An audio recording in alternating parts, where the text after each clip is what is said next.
1891, les États-Unis ont une obsession, le môle Saint-Nicolas. Situé à la pointe nord-ouest d'Haïti, c'est le point le plus stratégique des Caraïbes. Celui qui tient le môle tient le commerce mondial.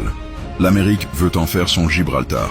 Ils ne sont pas venus pour négocier, ils sont venus pour imposer. Voici comment Haïti a dit non à la plus grande puissance du monde. Pour convaincre Haïti, Washington envoie un diplomate hors du commun, Frederick Douglass. Ancien esclave, héros de la liberté aux USA, il est nommé ministre en Haïti. Le gouvernement américain pense que parce qu'il est noir, les Haïtiens vont lui faire confiance et céder le môle Saint-Nicolas. Mais Douglass se rend vite compte qu'il est utilisé comme un pion. Il refuse de trahir la seule nation noire indépendante. Il commence à admirer la fermeté haïtienne. Washington perd patience. Ils envoient l'amiral Gherardi avec une escadre de navires de guerre. C'est la diplomatie du canon. Les navires américains pointent leurs armes vers Port-au-Prince. L'amiral débarque et exige que le président Florville Hippolyte signe le bail pour donner le môle aux USA. Il menace de bombarder la ville si Haïti ne cède pas.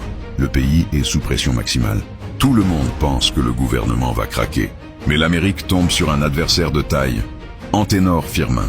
Grand intellectuel et ministre des Affaires étrangères, Firmin ne tremble pas. Il répond aux Américains avec une intelligence redoutable. La Constitution d'Haïti interdit de céder une seule parcelle du territoire national.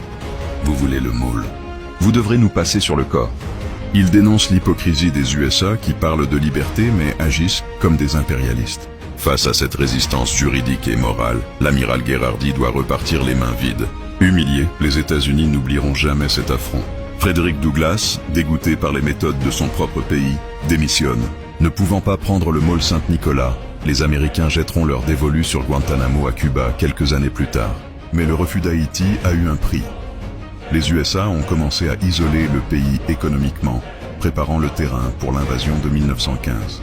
Haïti a gardé sa terre, mais elle a gagné un ennemi puissant. Le môle Saint-Nicolas appartient toujours aux Haïtiens. C'est le symbole que la souveraineté n'est pas à vendre, peu importe le nombre de canons en face. Anténor Firmin nous a appris que la plume est parfois plus forte que l'épée. Connais ton histoire pour protéger ton avenir.